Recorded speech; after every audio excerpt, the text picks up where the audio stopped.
I've seen signs of him, and I know that there is something more. Like, I'm a visual person, okay? Like, I believe in something after this life because my brother had shown me that there is something. Yeah.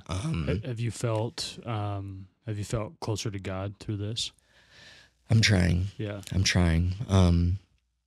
I talk to my brother every day. I have a little AR-15 bullet hanging from my rearview mirror and has some of his ashes in it, and so I hold it and I'll just talk to him. Yeah. But if I can, tell you one of the signs that I got from him that made me like, oh my gosh, there is something over there. I'd love to share it with you. Sure, please.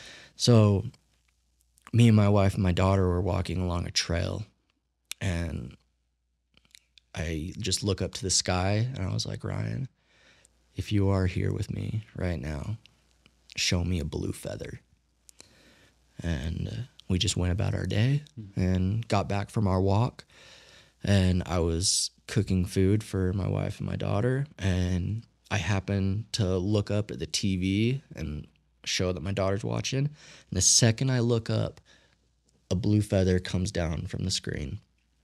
And then within 5 seconds after that, his fiance at the time texted me a picture and said, look at this blue feather I just saw outside of my door. Right after that, I was like, oh my gosh. Yeah.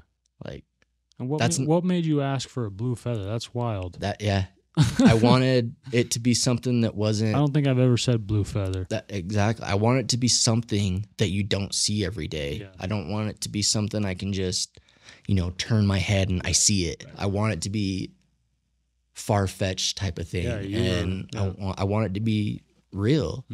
And for this to happen with the TV and the picture all in that matter of time, I have no doubt in my mind, in my heart, my soul, every fiber of my body that there is something past this life that is beautiful and is pure and is so much love. And, I was always so scared to die, and I still have that fear. I think if you don't have a fear of dying, you're crazy. But it's a lot more peaceful now knowing that sign came through so vividly. Yeah, that's beautiful. And whatever you believe about God and how he structures things and how he operates, it's almost like, who cares? You know that he's out there, right? And he's watching over you. He's with your brother, 100%. And I think the really cool thing about this is there's probably an added because I know whether you've been sober for 2 months or 20 years, there's always that little thing in the back of your head you're worrying about. I hope I never relapse. I hope it's really. It's always a worry. Sure. Yeah. But now you probably have this extra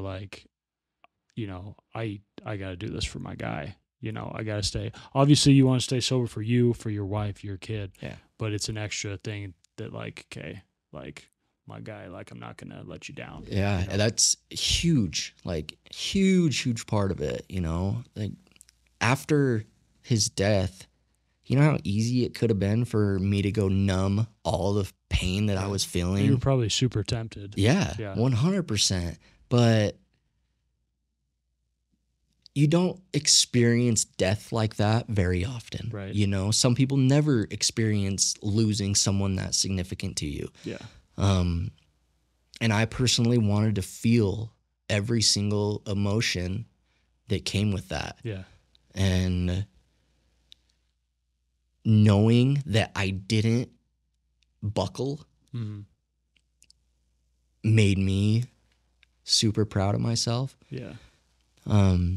I know it made my brother extremely proud of me.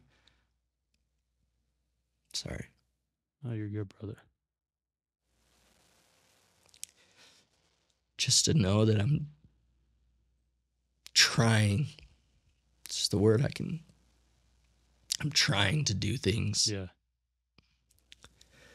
that won't only make me, my wife, my daughter proud, but will make him proud. Yeah. And That's just like the biggest motivator of them all. Yeah. Like, I'm just trying to do good. Yeah.